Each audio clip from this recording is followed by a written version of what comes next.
أعوذ بالله من الشيطان الرجيم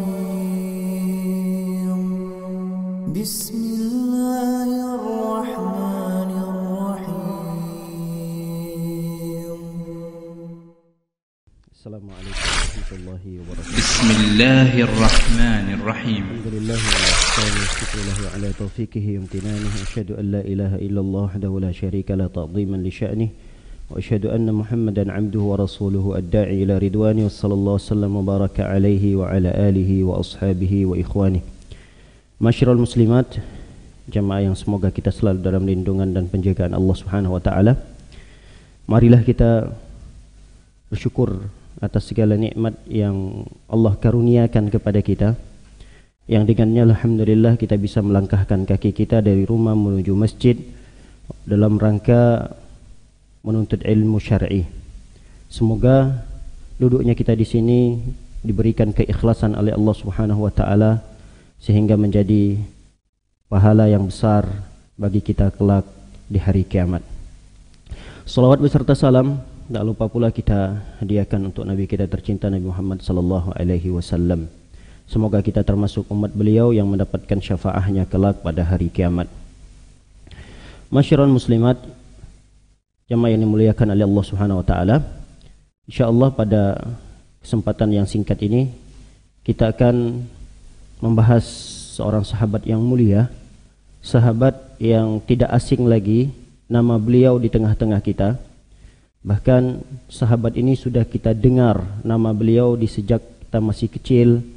Bahkan nama beliau ini tidak hanya dikenal di negara Arab, tidak hanya dikenal di negara kita yang tercinta ini Indonesia, tapi di seluruh negara kaum muslimin mengenal seorang sahabat ini. Sahabat tersebut adalah sahabat Abu Hurairah radhiyallahu taala anhu. Baik, nama beliau kita akan bahas pertama sekali tentang nama beliau. Nama beliau adalah Abdu Syams. Abdun dan Syamsun, kalau digabung jadi Abdu Syams. Abdun artinya apa? Hamba. Syams, Syamsun, Syamsun, matahari. Berarti namanya hamba atau budaknya matahari. Ini nama beliau ketika beliau belum masuk Islam. Nama Abdu Syams ini adalah nama ketika beliau pada masa jahiliyah. Nah, ketika beliau masuk Islam, beliau ganti namanya menjadi Abdurrahman. Diganti dengan nama Abdurrahman, hambanya Allah Ar-Rahman, Maha Penyayang. Baik, beliau ini lebih dikenal dengan kunyahnya. Jadi mungkin nggak ada di antara kita, atau bukan nggak ada, mungkin kita lupa gitu. Siapa sih nama asli Abu Hurairah ini? Abdurrahman ternyata nama aslinya. Tapi beliau ini lebih dikenal dengan kunyahnya, dengan Abu Hurairah. Abu ini adalah ayah atau bapak. Hurairah ini adalah kucing kecil. Kalau kucing besar namanya Hirrun. Hirrun. Nah, dikecilkan, ditasghir menjadi Hurairah. Sama seperti kitabun. Kitabun itu buku, tapi kalau buku kecil Kutaibun namanya. Itu ada dalam pelajaran bahasa Arab. Baik, Hurairah. Hurairah itu kucing kecil. Kenapa beliau diberi dengan kunyah bapaknya kucing kecil? Beliau pernah mengkisahkan itu. Kata beliau, dulu ketika saya bertugas untuk mengembala kambing, saya mendapati seekor anak kucing. Ya, lucu, imut, barangkali dilihat sama beliau, diambil. Kemudian anak kucing itu diletakkanlah di lengan beliau. Anak kucing itu ditaruh dimain-mainkan oleh beliau di lengannya. Kemudian setelah sore hari, kucing itu diletakkan oleh beliau di pinggir di bawah pohon. Beliau pulang ke rumah. Besok mengembala lagi, dilihatnya kucing itu datang lagi menyamperin beliau. Diambil oleh beliau, dimainin lagi oleh Abdurrahman tadi. Dimain-main sama beliau kucing tersebut. Dilihat oleh orang-orang banyak. Karena penampakan dan peristiwa itu, lalu teman-temannya memanggil Abdurrahman ini dengan Abu Hurairah. Itulah kenapa beliau diberi gelar atau diberi kunyah dengan Abu Hurairah, karena beliau pernah mendapati seekor anak kucing yang beliau lihat, kemudian beliau elus-elus, beliau ajak main, menemani beliau kesehariannya di siang hari, kemudian di malam harinya beliau letakkan di satu tempat di bawah pohon, kemudian besoknya beliau keluar lagi mengembala, bertemu lagi dengan anak kucing tersebut. Dan itu beberapa kali dilakukan oleh beliau dan dilihat oleh teman-temannya, sehingga teman-temannya memberikan gelar atau kunyah kepada Abdus Syams, nama sebelum beliau masuk Islam, Abdurrahman setelah beliau masuk Islam, dan beliau lebih dikenal dengan Abu Hurairah. Makanya kalau kita baca hadis, banyak kita dapatkan dari Abu Hurairah, Rasul sallallahu alaihi wasallam bersabda, an Abi Hurairah, dari Abu Hurairah. Begitu seterusnya yang sering pernah kita dapati di dalam hadis-hadis Nabi sallallahu alaihi wasallam. Baik, para hadirat mulakan oleh Allah Subhanahu wa taala, kita akan membahas Islamnya beliau. Islamnya beliau ini seperti apa prosesnya? Nah, diceritakan bahwa beliau masuk Islam itu tidak terlepas dari jasa seorang sahabat yang bernama Tufail bin Amr ad-Dausi. Namanya Tufail bin Amr ad-Dausi. Ad-Daus ini, Daus ini adalah salah satu suku yang ada di Yaman. Berarti Abu Hurairah ini asalnya di negeri Yaman. Dia bukan orang Saudi, bukan asli Madinah, juga bukan asli Mekah. Beliau itu di Yaman. Nah, satu suku, nama sukunya Ad-Daus. Tufail bin Amr ad-Dausi ini, Tufail ini dulu berkeinginan untuk pergi ke Mekah, ingin menunaikan ibadah haji dan umrah. Ini masih zaman awal-awal Islam ya. Ya, ada para ulama mengatakan sekitar tahun 8 atau tahun 9 kenabian. Tahun 8 atau tahun ke-9 kenabian. Nah, Tufail ini pergilah ke Mekah ingin menunaikan ibadah haji. Tapi dari awal Tufail ini sudah diwanti-wanti sama keluarganya. Kamu mau kemana? Saya mau ke Mekah. Mau ngapain? Mau menunaikan ibadah haji. Awas, hati-hati dengan seseorang yang namanya Muhammad. Dia itu punya pemahaman yang menyesatkan. Kata Tufail, baik, terima kasih atas nasihatnya. Lalu dilanjutkanlah perjalanan oleh Tufail sampai di Mekah, di gerbang pintu Mekah. Belum masuk ke Ka'bahnya, belum masuk di tanah haramnya, masih di pintu gerbangnya. Tufail masuk, di pintu gerbang itu sudah dijaga ketat oleh orang-orang kafir Quraisy. Gunanya adalah bukan mencegat dan melarang orang untuk masuk, tapi gunanya adalah mewanti-wanti setiap orang yang masuk. Mereka harus diberikan peringatan, jangan sampai dekat-dekat dengan Muhammad, jangan sampai mendengarkan ucapan Muhammad. Ketika Tufail mau masuk, ditahan oleh beberapa pembesar-pembesar Quraisy, kemudian diberikan nasihat, diberikan peringatan, hati-hati dengan Muhammad karena dia itu punya pemahaman yang bisa memperpecah belah umat. Kami saja orang-orang Quraisy di sini, betapa banyak keluarga kami, istri dengan suami berpisah, anak sama ayah berpisah, satu suku A dengan suku B berpisah. Dikarenakan apa? Dikarenakan pemahaman Muhammad yang diajarkan di tengah-tengah kami. Jadi ajaran Muhammad ini adalah ajaran yang memperpecah umat. Kata orang-orang Quraisy, hati-hati, jangan sekali-kali kamu mendengarkan ucapan Muhammad, karena Muhammad itu punya mantra, dia bisa menyihir. Ini peringatan-peringatan yang diberikan kepada Tufail. Saking takutnya Tufail ini dengan bertemu sama Muhammad, saking takutnya dia supaya jangan sampai mendengar pembicaraan Muhammad, beliau membawa satu di gumpal-gumpal kapas. Kapas itu beliau selitkan di dalam rongga telinganya, dalam lubang telinganya, supaya kalau ada Muhammad di sekitarnya yang mungkin sedang baca Quran, yang menurut mereka itulah mantra-mantra, tidak terdengar, tidak terpengaruh oleh Tufail tadi. Itu dilakukan oleh Tufail sehari, 2 hari, dan seterusnya. Kemudian Tufail berpikir sendiri, apa yang saya lakukan ini? Saya ini kan orang pintar. Ternyata Tufail ini adalah orang yang berpendidikan. Orang yang berpendidikan dan ahli syair. Ahli syair itu ahli dalam membuat syair-syair, bait-bait syair. Berarti ini bukan orang sembarangan Tufail ini.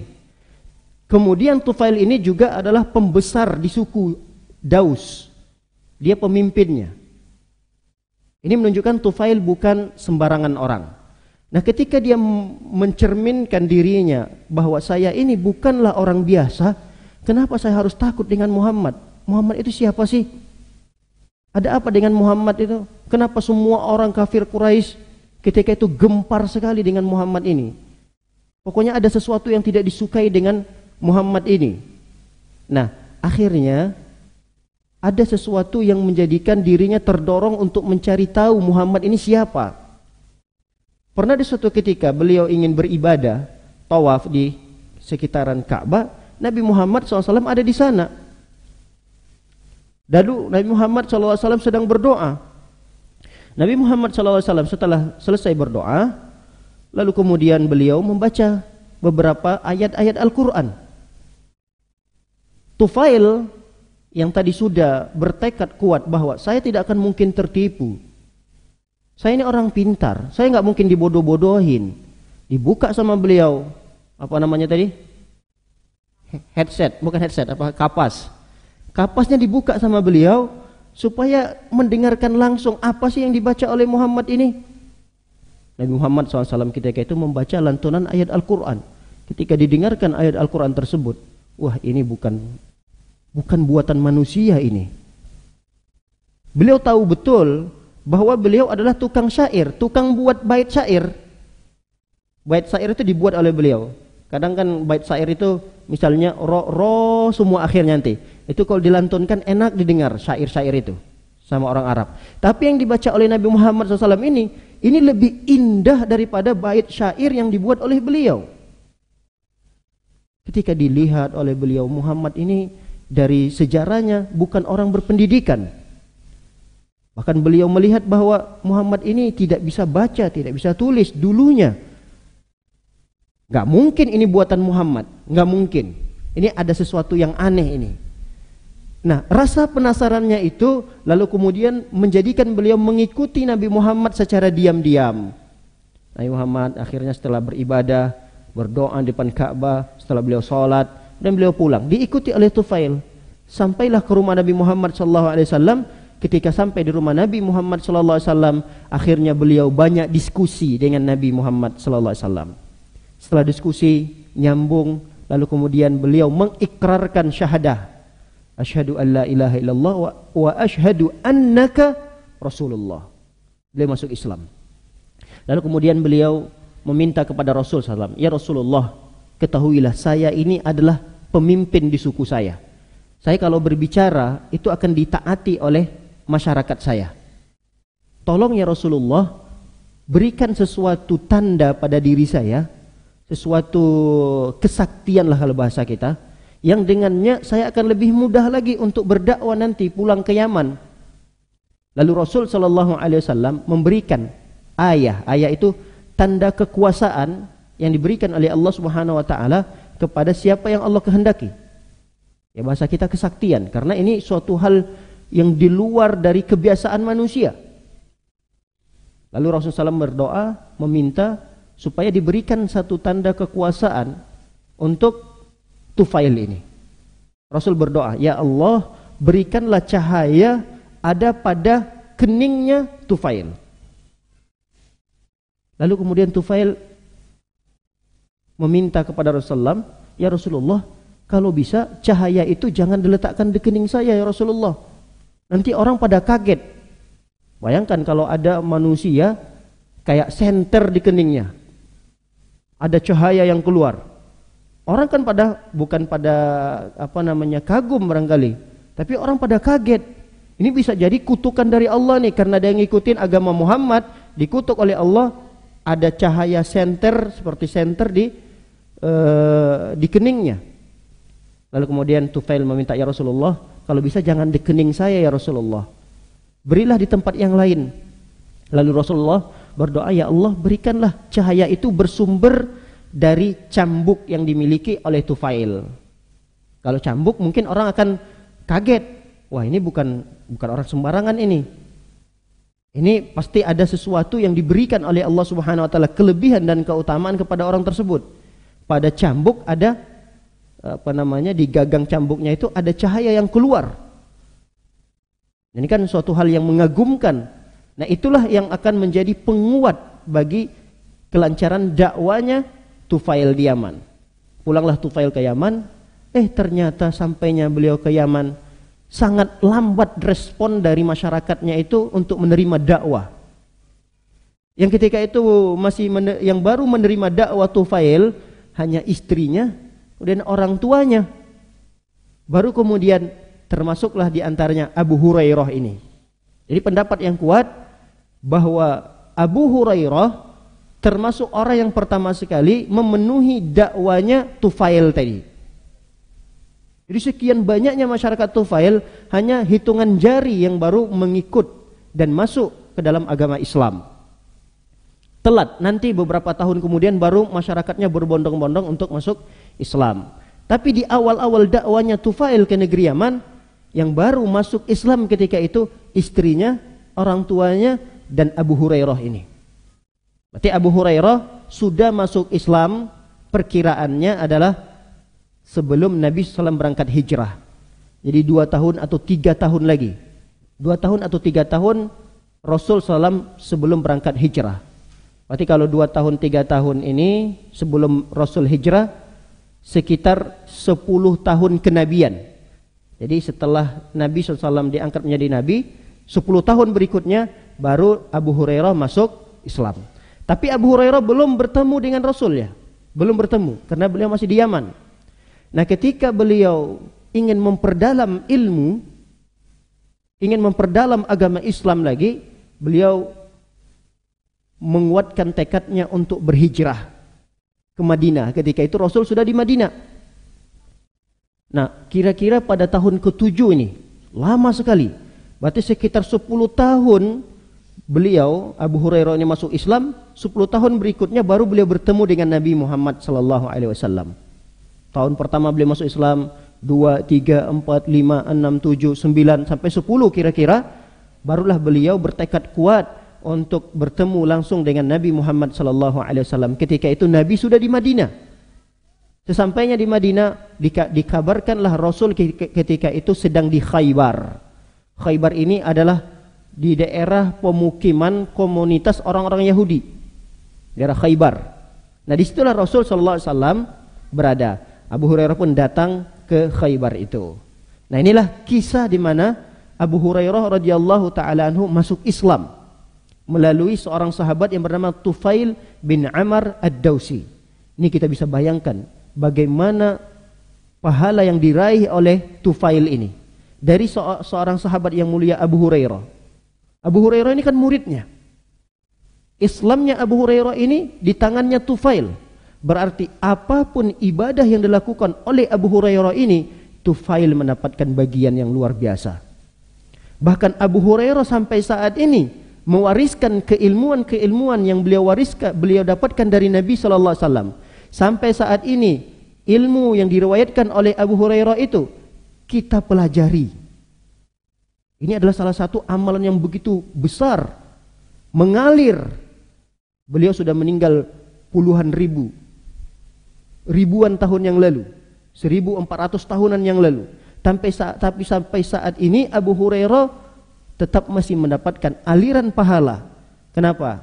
Karena ilmu yang beliau pelajari lalu kemudian ditulis oleh para ulama, sampai saat ini ilmu itu kita pelajari. Ini kan ilmu yang bermanfaat. Rasul SAW bersabda, "Idza mata ibnu Adam inqata'a 'amaluhu illa min thalas." Manusia apabila dia meninggal dunia, maka terputus amalannya kecuali 3. Salah satu dari 3 itu apa? Ilmun yuntafa'u bihi, ilmu yang bermanfaat.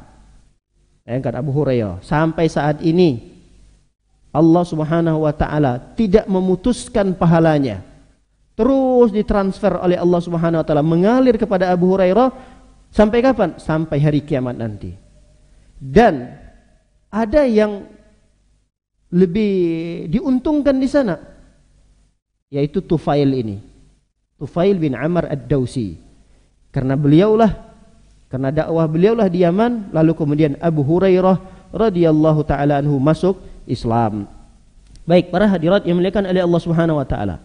Kita sedikit membahas tentang keutamaan yang dimiliki oleh Abu Hurairah. Abu Hurairah tentunya mendapatkan yang pertama sekali keutamaan yang beliau dapatkan, keutamaan yang didapatkan oleh umumnya para sahabat. Jadi seluruh para sahabat mendapatkan keutamaan, berarti Abu Hurairah juga ikut serta dalam keutamaan itu. Banyak keutamaan sahabat.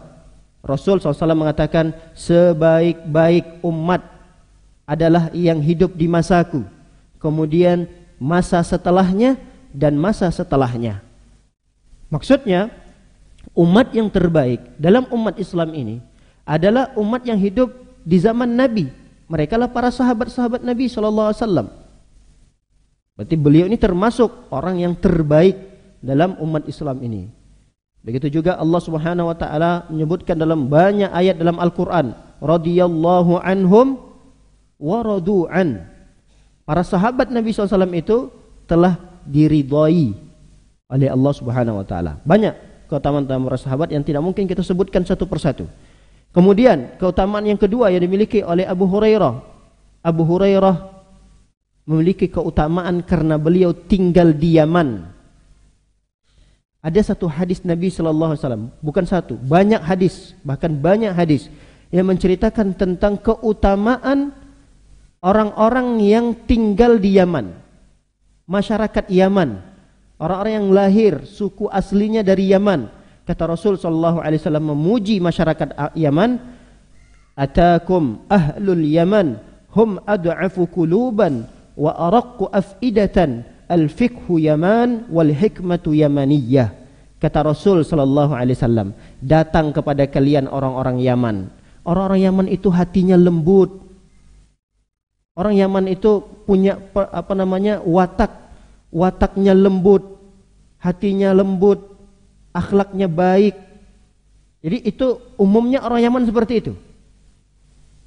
Lalu kemudian Rasul mengatakan, sesungguhnya iman itu ada di Yaman. Iman itu ada di Yaman. Kemudian Rasul mengatakan, al-hikmatu, kebijaksanaan itu juga ada dari Yaman. Berarti masyarakat Yaman mendapatkan keutamaan tersendiri dari Nabi SAW. Kalau kita orang Indonesia, ada hadis khusus dari Rasulullah SAW. Atakum ahlu Indonesia, telah datang kepada kalian orang-orang Indonesia. Enggak ada.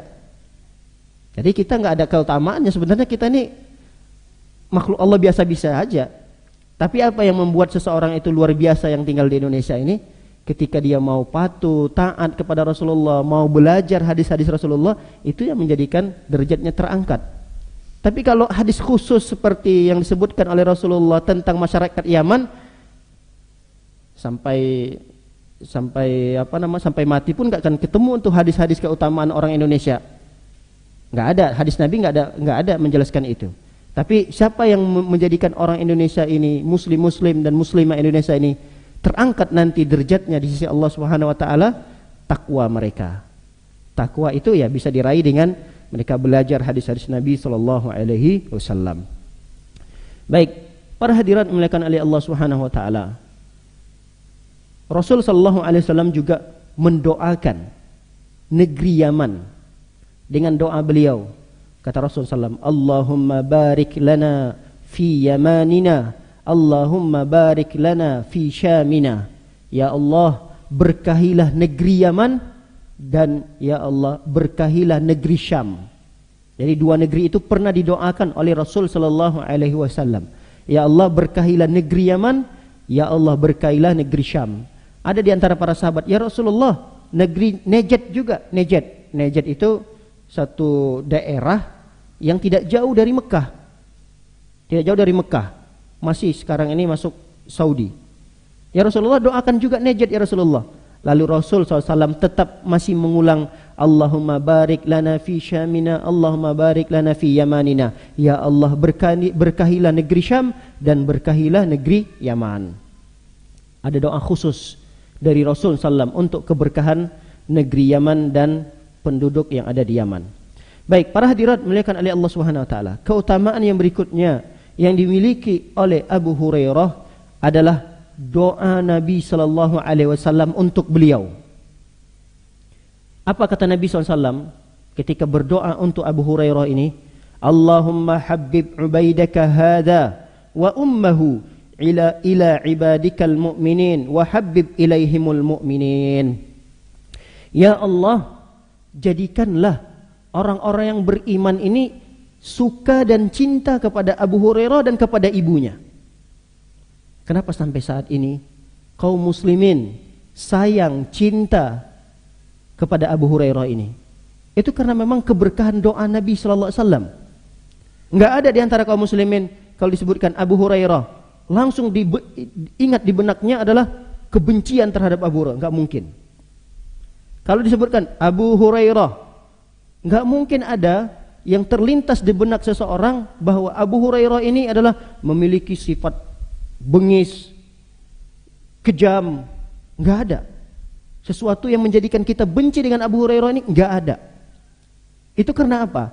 Di antaranya karena doa Nabi sallallahu alaihi wasallam.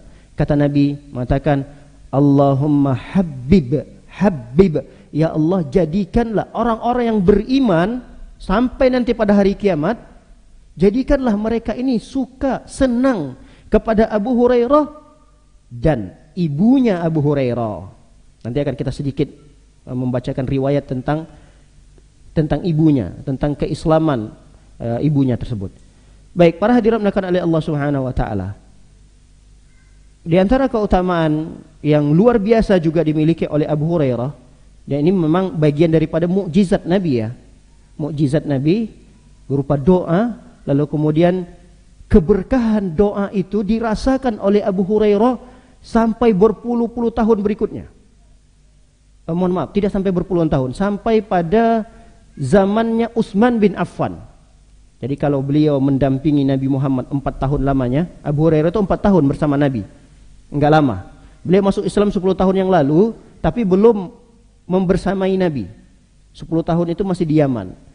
Beliau kemudian hijrah ke Madinah, 4 tahun meninggal Nabi, 4 tahun lamanya beliau menemani Nabi. Kemudian beliau masuk pada Khalifah Abu Bakar. Abu Bakar sekitar 2 tahun. Kemudian habis Abu Bakar, kemudian Umar bin Khattab. Umar bin Khattab kurang lebih 4 tahun. Berapa semua udah? 10 ya? 8, 2, 4, 2, 4, 10. Kemudian beliau membersamai Utsman bin Affan. Nah, keberkahan dari doa Nabi SAW itu hilang setelah meninggalnya Utsman bin Affan ini. Apa keberkahan yang dimiliki oleh Abu Hurairah berkat dari doa Rasul? Beliau punya satu tempat wadah makanan. Satu tempat wadah makanan itu di sini disebutkan dalam bahasa hadisnya muzawwad. Muzawwad itu kalau bahasa kita kantong makanan lah.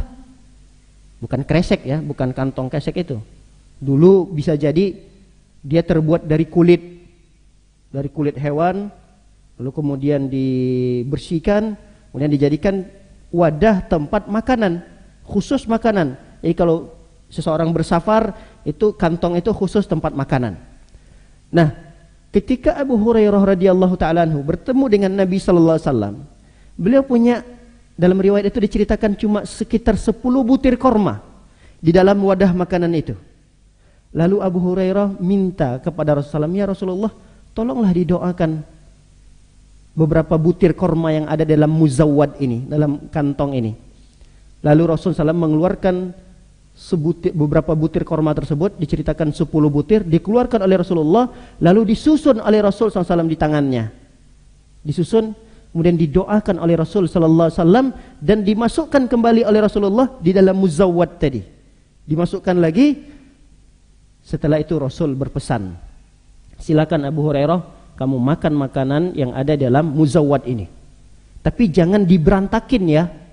Artinya jangan ambil sembarangan kemudian dibuang sembarangan, harus dimakan dengan benar, ambil pelan-pelan, kemudian makan, dihabiskan. Pesan itu didengar oleh Abu Hurairah radhiyallahu taala. Nah, muzawwad itu ajibnya, yang luar biasanya pada muzawwad dan makanan beberapa butir korma itu tidak pernah habis. Bukan karena tidak dimakan oleh Abu Hurairah. Jadi bukan nanti kita beranggap ya iyalah nggak habis karena disimpan doang sebagai jimat, bukan. Bukan dijadikan jimat, bukan. Tapi makanan itu dimakan oleh Abu Hurairah, lapar dimakan oleh beliau, lapar dimakan oleh beliau. Bahkan korma yang ada dalam muzawwad tadi itu beliau berikan kepada saudara-saudara teman-teman beliau ketika beberapa kali beliau ikut peperangan. Bayangkan, bukan 1, 2, 3 orang yang makan makanan itu. Ratusan orang ikut serta makan korma yang ada dalam muzawwad itu. Ratusan orang. Dan kata Abu Hurairah, gak pernah habis-habis makanan tersebut. Sampai kapan itu? Sampai ketika Utsman meninggal dunia. Puluhan tahun berarti. Habis makanan itu pun bukan karena makanan itu habis. Karena diceritakan dalam riwayat itu bahwa muzawwad itu ketika dibawa oleh Abu Hurairah, talinya putus, jatuh, kececer. Udah habis makanannya, udah gak ketahuan lagi di mana. Mungkin ketika itu Abu Hurairah saking paniknya mendengar meninggalnya Utsman meninggalkan karena dibunuh di rumahnya. Mungkin saking paniknya mendengar berita terbunuhnya Utsman, beliau tergesa-gesa, tas makanannya tadi putus talinya, nggak tahu lagi kemana. Nah, setelah itulah beliau tidak lagi mendapatkan keberkahan dari makanan yang diberikan oleh Rasul SAW, yang didoakan oleh Rasul Sallallahu Alaihi Wasallam itu. Bahkan diceritakan oleh beliau di sini dalam sebuah hadis, diceritakan dalam sebuah riwayat diceritakan oleh beliau, akaltu minhu aktsar min mi'atai wasaqin. Aku telah memakan makanan korma yang di dalam muzawwad yang didoakan oleh Rasul tadi itu lebih daripada 200 wasak kok. 200 wasak itu satu wasaknya sekitar 130 kilo. Berapa kilo? 130 kilo. Itu satu wasak. Kata Abu Hurairah tadi berapa? Lebih dari 200 wasak. Hitung sendiri. Berapa ton itu? Berapa ton? 130 kilogram dikali 200 sekitar 200 apa 26 ribu kan? 26 ribu, sekitar 26 ton. Itu yang dimakan oleh Abu Hurairah. Nggak habis-habis ternyata. Bisa sampai 26 ton. Padahal yang didoakan oleh Rasul SAW itu cuma sekitar beberapa butir saja. Itu kisah tahayul, itu paling dibuat-buat doang. Ini hadis. Hadis ini diriwayatkan oleh Imam Tirmizi. Hadis ini dihasankan oleh Syekh Al-Imam Albani. Ya, ini bisa jadi karomah ya. Karomah yang Allah berikan kepada walinya. Dan itu memang bukan karomah yang langsung dari Allah, bukan. Tapi memang itu pemberian Allah melalui Nabi Muhammad SAW, doa Nabi SAW, dan mungkin itulah bagian daripada mukjizat Nabi SAW yang dirasakan oleh Abu Hurairah sampai ketika Utsman meninggal dunia. Ini keutamaan yang luar biasa yang dimiliki oleh Abu Hurairah radhiyallahu taala anhu. Baik, keutamaan yang berikutnya yang dimiliki oleh Abu Hurairah adalah beliau didoakan keberkahan oleh Rasul SAW terhadap ilmunya. Jadi ilmu beliau itu menjadi berkah karena memang doa Nabi SAW.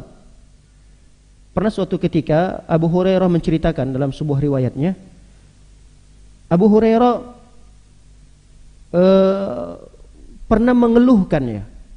Suatu ketika beliau mendengarkan hadis Nabi, kemudian beberapa hari kemudian lupa. Hadis itu lupa. Begitu juga yang dirasakan oleh para sahabat.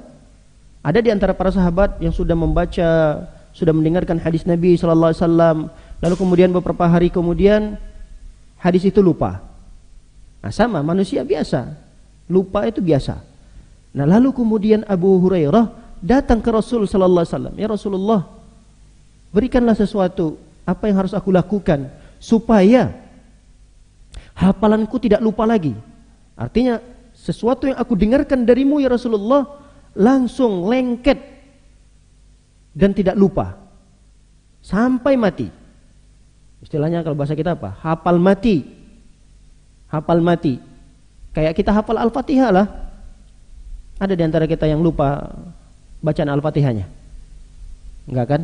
Kira-kira seperti itulah. Ribuan hadis yang dihafal oleh Abu Hurairah itu enggak lupa-lupa.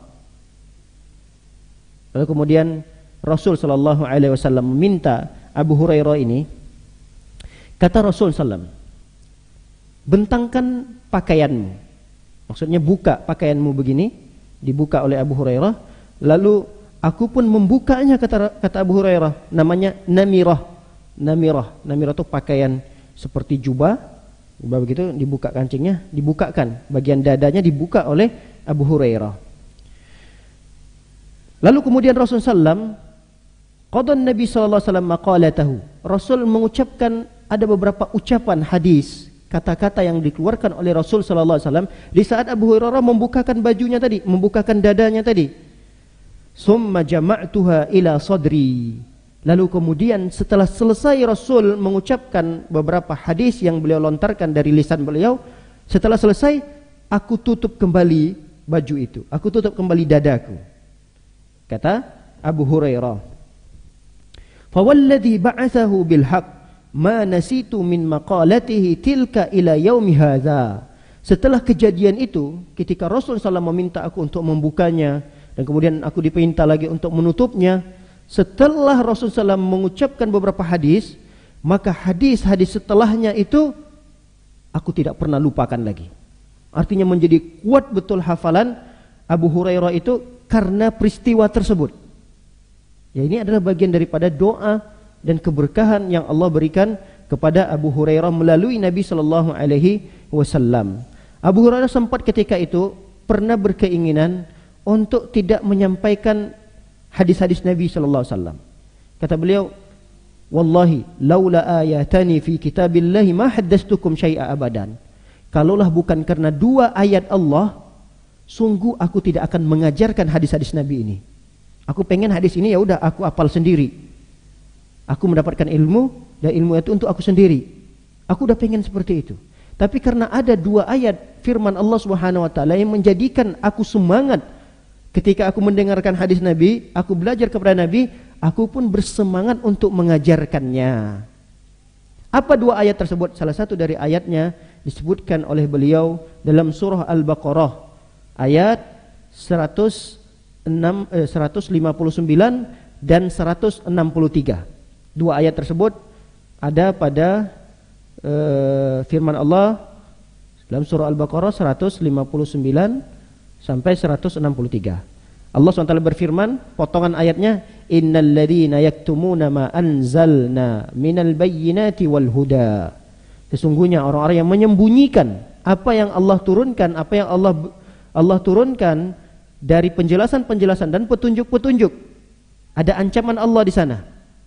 Nah, karena ancaman inilah akhirnya beliau bersemangat untuk menyampaikan hadis-hadis Nabi SAW. Sampai saat ini hadis itu kita pelajari.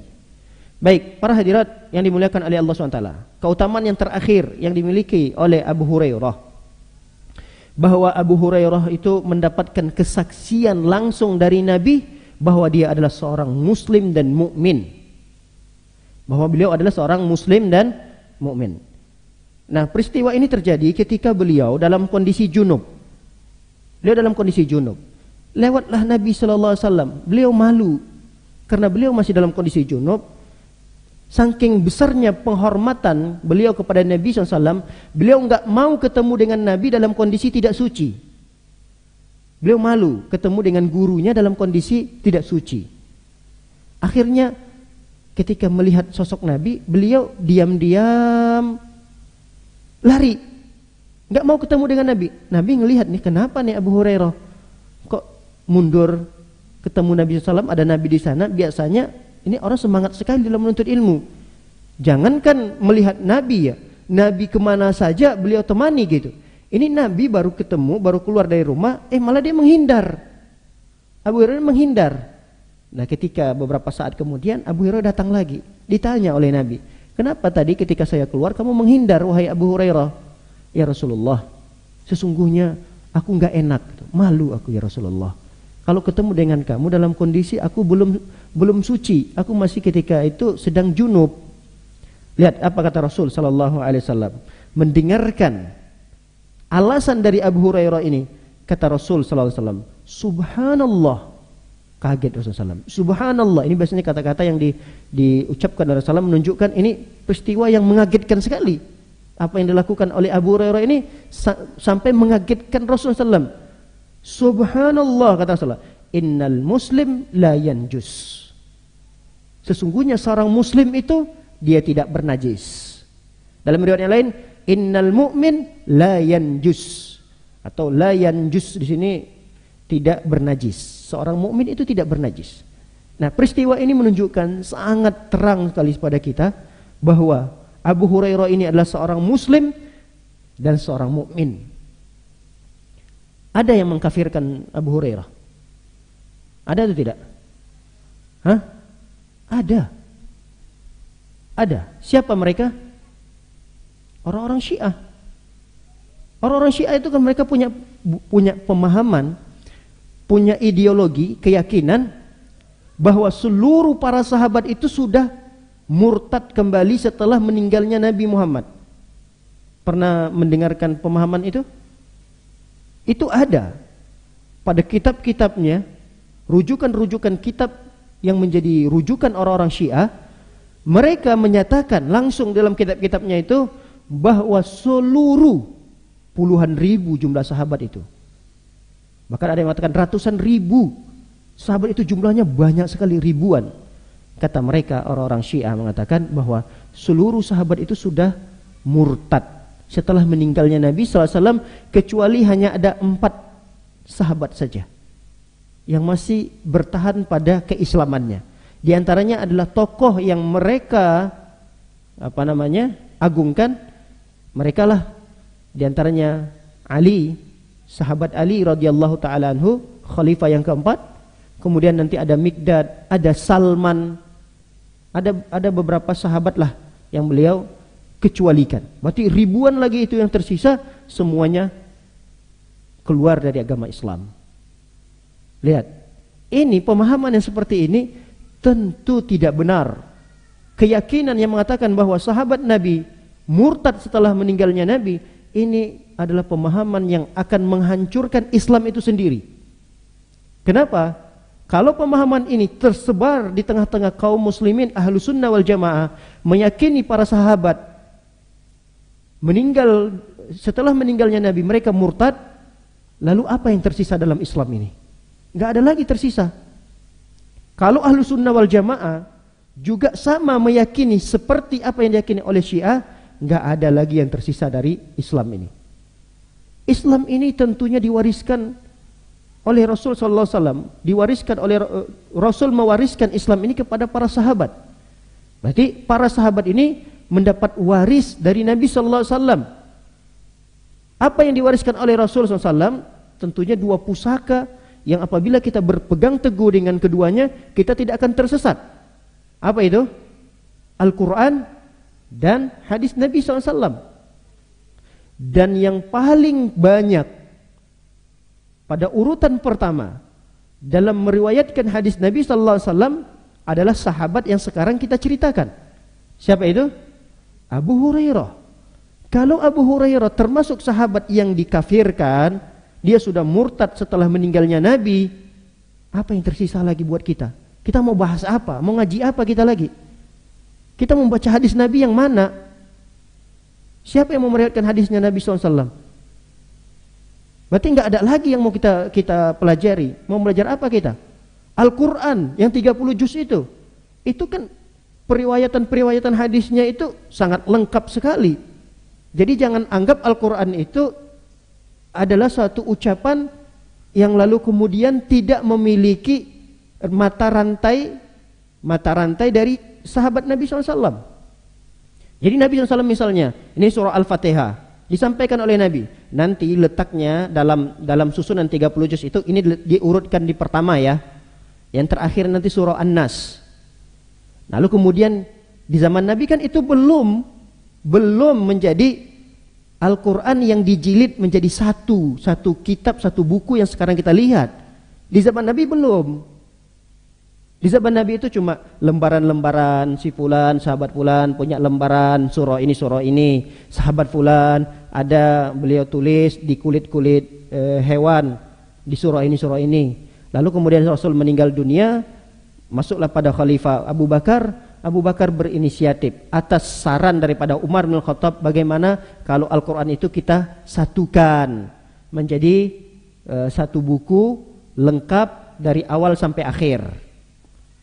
Itu jangan anggap ada di zaman Nabi, masih Rasul hidup.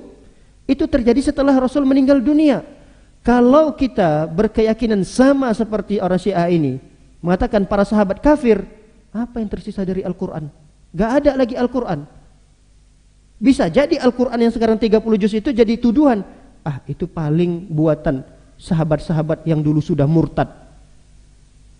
Malas kita mau mempelajari Al-Quran. Kenapa? Al-Quran itu jadi suatu hal yang diragukan. Padahal Al-Quran adalah Alif Lam Mim, dzalikal kitabu la raiba fi. Al-Quran itu adalah kitab yang gak mungkin bisa diragukan. Keabsahannya gak mungkin diragukan. Kalau ada orang yang mencari tentang keraguan-raguan yang ada dalam Al-Quran, gak usah banyak. Kita gak usah minta 5 surah, gak usah. Cari satu kata saja atau satu ayat saja dalam Al-Quran yang diragukan ayat itu datangnya dari Allah Subhanahu Wa Taala. Cari. Oh ini nih dalam firman Allah surah ini ayat ini kami ragukan ini. Itu kalau kita lihat, diteliti lagi, itu ada riwayat para sahabat. Itu sahabat juga mendengarkan dari Nabi SAW. Jadi nggak bisa diragukan. Al-Quran itu tidak bisa diragukan karena periwayatan Al-Quran itu tingkatnya tinggi sekali. Namanya dalam ilmu hadis mutawatir.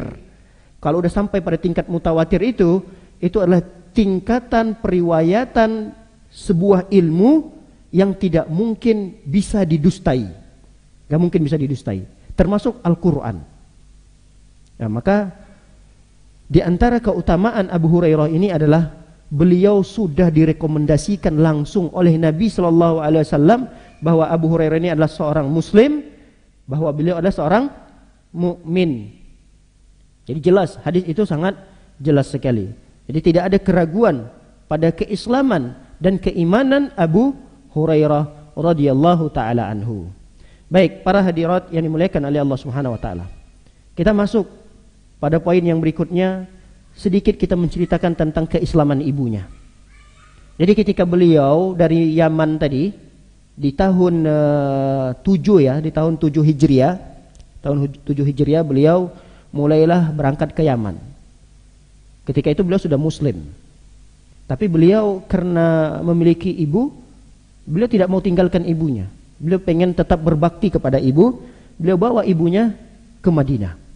Sesampainya di Madinah, harapan Abu Hurairah ini nanti ibunya bisa masuk Islam, menerima dakwah Nabi SAW. Tapi yang didapatkan oleh Abu Hurairah malah sebaliknya. Yang didapatkan oleh Abu Hurairah dari ibunya ini adalah kebencian yang luar biasa terhadap Nabi Muhammad. Sampai sedih Abu Hurairah. Sering Abu Hurairah menangis ketika dia bertemu dengan ibunya, bertatapan dengan ibunya, kemudian dia berdakwah kepada ibunya, menyampaikan hadis yang didapatkan dari Rasulullah. Apa respon dari ibunya? Wah, Nabi Muhammad dimaki-maki oleh ibunya. Sedih Abu Hurairah. Kemudian nangis Abu Hurairah. Datanglah mengadu kepada Rasul sallallahu alaihi wasallam. Ya Rasulullah, ibu saya tadi barusan saja memaki-makimu ya Rasulullah. Saya enggak tega ya Rasulullah. Sedih saya ya Rasulullah. Tolong ya Rasulullah, doakan ibu saya supaya bisa masuk Islam. Kesedihan beliau, Masya Allah. Dengan kesedihan itu beliau bertemu dengan Rasul dan minta tolong kepada Rasulullah agar didoakan ibunya masuk Islam. Singkat ceritanya memang agak panjang, kita singkat ceritanya. Lalu kemudian Rasul sallallahu alaihi wasallam mendoakan ibunya. Didoakan oleh Nabi sallallahu alaihi wasallam. Kata Rasulullah sallam, Allahumma hdi umma Abi Hurairah. Ya Allah, berikanlah hidayah kepada ibunya Abu Hurairah. Ada yang tahu nama ibu Abu Hurairah? Nanti panitia ngasih hadiah nih. Ada hadiahnya, ibu-ibu. Berikan hadiah kepada yang bisa jawab siapa nama ibunda tercinta Abu Hurairah. Ada yang tahu? Baik. Nanti kalau sudah dikasih tahu, diingat ya. Dihafal mati sebagaimana hafalan Abu Hurairah. Namanya adalah seorang sahabat yang mulia, sahabat perempuan yang mulia. Namanya dalam satu riwayat diceritakan Umaymah. Siapa namanya? Umaymah, benar. Umaymah binti. Ya.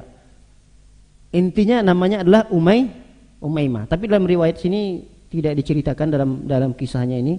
Tapi dalam riwayat yang lain diceritakan bahwa nama ibunda beliau itu adalah Umaymah. Baik, para hadirin maka oleh Allah Subhanahu wa taala. Nah, ketika Rasulullah SAW mendoakan ibunya tadi, Abu Hurairah pulang ke rumah. Setelah pulang ke rumah, mendapatkan ada suara dari rumah beliau, ada suara gemericikan air seperti orang mandi gitu. Lalu kemudian setelah mendengar suara ada air yang orang menggunakan air seperti yang mandi, lalu Abu Hurairah mau masuk ke rumah, mau diketuk pintunya. Kata ibundanya, "Jangan masuk dulu. Sebentar, saya belum selesai mandi." Kata ibunda beliau. Setelah beliau mandi, kemudian beres-beres, pakai pakaian biasa digunakan di rumah. Tiba-tiba dibukakan pintu oleh ibundanya, masuk Abu Hurairah. Seketika itu ibundanya langsung mengucapkan kalimat syahadatain. Asyhadu an la ilaha illallah wa asyhadu anna Muhammadar Rasulullah. Padahal barusan tadi beliau maki-maki Muhammad. Barusan aja. Di waktu yang sama, di hari yang sama, beliau maki-maki Muhammad. Dengan maki-maki itu membuat Abu Hurairah sedih sekali. Enggak berapa lama Abu Hurairah datang minta didoakan, langsung dikabulkan oleh Nabi sallallahu alaihi wasallam. Sampai ke rumah, ibundanya sudah mengucapkan 2 kalimat syahadat. Lalu kemudian setelah mendapatkan ibundanya dalam kondisi muslimah seperti itu, Abu Hurairah tergopoh-gopoh lagi lari menemui Nabi Muhammad SAW dalam kondisi yang sama, menangis. Tapi bedanya tangisan yang kedua ini, tangisan apa? Bahagia. Beliau mengadu kepada Rasulullah, "Ya Rasulullah, mengucapkan terima kasihlah bahasa kita. Terima kasih ya Rasulullah, ibunda saya sekarang sudah muslimah." Senang sekali beliau dengan keislaman ibundahnya tadi. Kemudian Nabi SAW mendoakan doa yang berikutnya. Sama seperti yang tadi kita sudah bacakan. Ini adalah bagian daripada keutamaan Abu Hurairah dan keutamaan ibunya. Didoakan lagi oleh Rasulullah SAW, "Ya Allah, jadikanlah Abu Hurairah dan ibunya ini orang yang dicintai oleh orang-orang yang beriman. Dan jadikan pula orang-orang beriman ini adalah orang yang dicintai oleh Abu Hurairah." Jadi Abu Hurairah mencintai orang-orang beriman, Abu Hurairah mencintai kita, dan kita hendaknya juga mencintai Abu Hurairah dan ibundahnya. Lalu Abu Hurairah berkomentar setelah Rasul mendoakan ini. Apa komentar Abu Hurairah? "Fama khalqun mu'minun yasma'u bi wa la yarani illa ahabbani." Kata beliau, tidak ada satu makhluk pun, maksudnya tidak ada satu manusia yang mukmin ya. Catatannya kata beliau, yang mukmin, yang mendengar namaku atau yang melihat aku langsung, tidak ada di antara mereka kecuali mencintai dan menyukaiku. Itu komentar beliau. Dari sejak beliau hidup sampai beliau meninggal, beliau banyak berinteraksi dengan orang. Siapapun mukmin yang beliau temui dan siapapun mukmin yang mendengarkan nama beliau, tidak ada orang yang membenci beliau. Itu karena doa Nabi Shallallahu Alaihi Wasallam. Baik para hadirin dimuliakan oleh Allah Subhanahu Wa Taala. Poin yang berikutnya yang ingin kita bahas tentang Abu Hurairah ini adalah bagaimana semangat beliau dalam menuntut ilmu. Bagaimana semangat beliau dalam menuntut ilmu dan mengajarkan ilmu itu. Di antara yang diceritakan gambaran bagaimana semangat beliau dalam menuntut ilmu ini itu langsung keluar dari ucapan Nabi Sallallahu Alaihi Wasallam. Jadi testimoni itu tidak dari kita ya. Kalau dari kita kan mungkin melalui bacaan-bacaan, lalu kemudian muncullah kesimpulan, Masya Allah Abu Hurairah ini orang yang semangat dalam menuntut ilmu. Nah ternyata testimoni ini langsung dari lisan Nabi Sallallahu Alaihi Wasallam yang mengatakan Abu Hurairah ini adalah sekian dari sahabat yang semangat dalam menuntut ilmu. Kapan itu keluar dari lisan Nabi Sallallahu Alaihi Wasallam? Pada satu hadis. Yang hadis itu Abu Hurairah radhiyallahu taala anhu pernah bertanya kepada Nabi Sallallahu Alaihi Wasallam. Dari pertanyaan itulah nanti Rasul SAW memuji Abu Hurairah ini. Karena pertanyaan itu adalah pertanyaan yang jarang ditanyakan oleh para sahabat. Bahkan mungkin pertanyaan itu belum terbesit di benaknya para sahabat. Dan yang pertama sekali menanyakan pertanyaan itu adalah Abu Hurairah ini. Karena perkara itu perkara yang jauh sebenarnya. Yang dipertanyakan oleh Abu Hurairah itu bukan perkara yang saat ini, atau perkara yang ditanyakan itu yang mungkin sebulan lagi, setahun lagi, atau semasa hidupnya di dunia ini, bukan. Tapi yang ditanyakan oleh Abu Hurairah itu adalah suatu hal yang jauh sekali. Dan itu suatu perkara yang gaib, yang tidak diketahui kapan terjadinya. Itu ditanya oleh Abu Hurairah. Kata Abu Hurairah, "Ya Rasulullah, man as'adun nas bisafa'atika yaumal qiyamah?" Wahai Rasulullah, siapa orang yang paling berbahagia dari manusia ini, yang kelak mereka mendapatkan syafaatmu pada hari kiamat? Bayangkan, ini adalah pertanyaan yang pertama sekali yang dilontarkan oleh sahabat Nabi Sallallahu Alaihi Wasallam. Pertanyaan itu belum pernah ditanyakan kecuali Abu Hurairah ini. Laqad zanantu ya Abu Hurairah. Lihat apa kata Rasulullah, laqad zanantu ya Abu Hurairah alla yas'alani an hadzal hadis ahadun awwalu minka. Aku sudah yakin, kata beliau, aku sudah yakin bahwa tidak ada yang akan bertanya pertanyaan ini kecuali engkau. Ya Abu Hurairah, kata beliau, wahai Abu Hurairah, la yas'aluni an hadzal hadis ahadun awwalu minka lima ra'aitu min hirsika. Ini menunjukkan, ini merupakan kerakusanmu, semangatmu, kegigihanmu dalam menuntut ilmu. Pertanyaan ini bukti bahwa kamu ini betul-betul semangat dalam menuntut ilmu. Pertanyaanmu berkualitas sekali. Pertanyaanmu sangat sulit untuk didapatkan oleh orang-orang yang biasa menuntut ilmu maksudnya. Ini pertanyaan ini terlontar dari seorang murid yang betul-betul sungguh-sungguh dalam menuntut ilmu. Itu pujian Nabi Shallallahu Alaihi Wasallam kepada Abu Hurairah radhiyallahu taala anhu. Jadi Rasulullah SAW mengatakan beliau ini adalah seorang betul-betul semangat dalam menuntut ilmu. Dijawab oleh Rasulullah SAW yang berbahagia nanti dari kalangan manusia yang mendapatkan syafaat Nabi adalah mereka-mereka yang mengucapkan la ilaha illallah khalisan min qalbihi min qibali nafsihi. Baik. Gambaran yang berikutnya tentang betapa semangatnya beliau dalam menuntut ilmu adalah ketika Rasul SAW menawarkan beliau sesuatu. Yang ditawarkan oleh Rasul itu kepada Abu Hurairah adalah harta rampasan perang. Namanya harta, siapa yang tidak mau? Misalnya kuda, domba. Ada orang yang memberikan kita hadiah. Kita bukan orang miskin misalnya. Ada orang yang memberikan hadiah. Saya nggak pakai lagi nih motor saya. Kalau ibu mau ambil aja. Maaf saya nggak mau terima. Ada orang seperti itu? Mungkin ada ya. Adanya mungkin karena gengsi. Masa motor udah butut gitu mau dikasihin? Ini enggak. Abu Hurairah tuh dalam kondisi butuh. Abu Hurairah itu bukan orang kaya.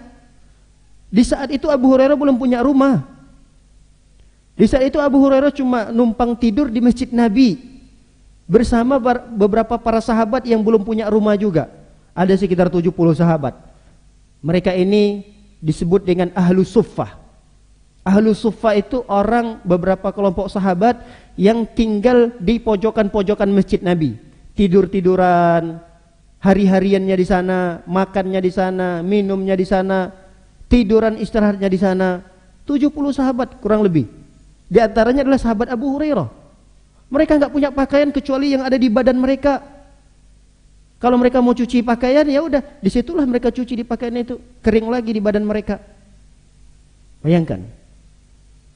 Lalu kemudian Abu Hurairah dalam kondisi butuh seperti itu ditawarkan, wahai Abu Hurairah, tidakkah engkau mau bagian daripada ghanimah harta rampasan perang ini? Tinggal pilih aja mana, nanti saya tinggal setujui. Udah ambil, silahkan. Yang nawarkan itu Rasulullah. Lihat apa jawaban Abu Hurairah. As'aluka an tu'allimani mimma 'allamakallah. Yang aku minta darimu ya Rasulullah, ajarkan aku dari apa-apa saja yang Allah ajarkan kepadamu. Apa yang diminta oleh Abu Hurairah? Ya Rasulullah, yang aku minta padamu ya Rasulullah, ajarkan aku ilmu yang ilmu itu Allah ajarkan kepadamu.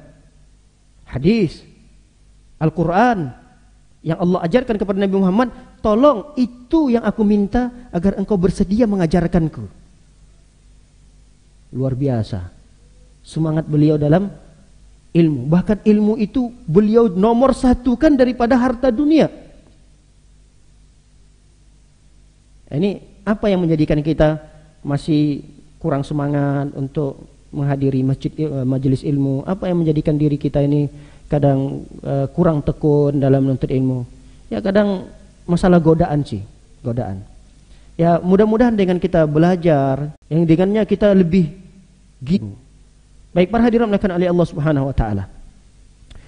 Dalam riwayat yang lain juga sama ya, menceritakan betapa besarnya semangat beliau ini dalam menuntut ilmu ketika beliau sholat bersama Nabi SAW. Beliau kalau ada sesuatu yang mengganjal pada diri beliau, yang pengen diutarakan, beliau langsung utarakan. Beliau tanyakan langsung kepada Nabi SAW.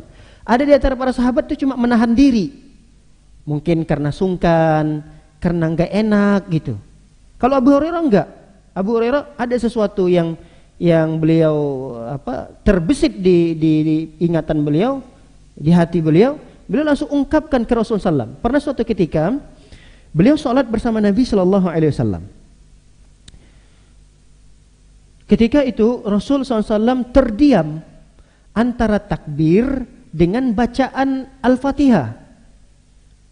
Rasul takbirnya Allahu Akbar, takbiratul ihram. Nah, setelah takbiratul ihram, Rasul terdiam, tidak terdengarkan bacaan Al-Fatihahnya. Kalau Al-Fatihah kan jelas, Alhamdulillahi Rabbil Alamin. Nah, dari takbir ke Al-Fatihah itu Rasul diam.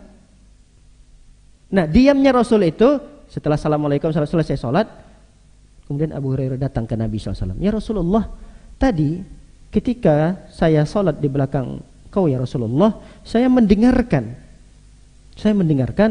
adanya sesaat engkau tidak terdengar membaca apapun. Kira-kira apa yang engkau baca ya Rasulullah di antara jarak yang antara takbiratul ihram dengan bacaan Al-Fatihah itu? Itu lumayan juga ada waktu jeda. Itu kan kalau dibaca sesuatu kan lumayan itu.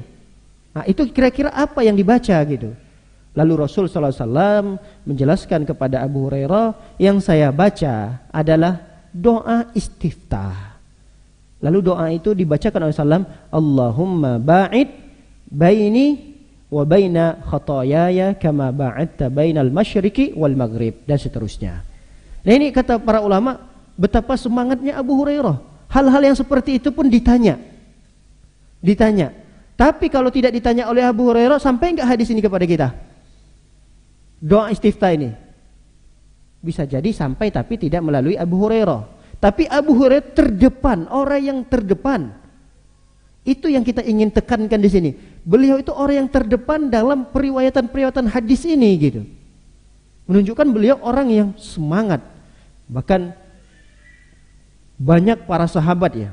Ini bukan beliau sendiri yang memuji diri beliau, enggak. Para sahabat yang hidup bersama beliau, semua para sahabat mengatakan Abu Hurairah itu pokoknya tidak ada tandingannya dalam hal menuntut ilmu. Abu Hurairah tidak ada tandingannya. Bagaimana mungkin ada orang yang mengatakan bahwa selain Abu Hurairah ada yang lebih hebat? Padahal Abu Hurairah menghabiskan waktunya 4 tahun bersama Nabi. Bersama Nabi 4 tahun beliau, enggak lama. Beliau bersama Nabi itu kan di tahun ke-7 ke tahun ke-8 Hijriah ya. Tahun 9, 10, 11, 12, 4 tahun. 4 tahun. Tapi beliau maksimalkan 4 tahun itu, beliau menyertai Nabi SAW. Kemana Nabi beliau ikut. Nabi mau pulang ke rumah, ditemanin sama beliau, diiringi sama beliau. Nanti ketika beliau masuk ke rumah, kalau Rasulullah SAW masih ada waktu di rumah, beliau ingin izin ikut bersama Rasulullah SAW di rumah.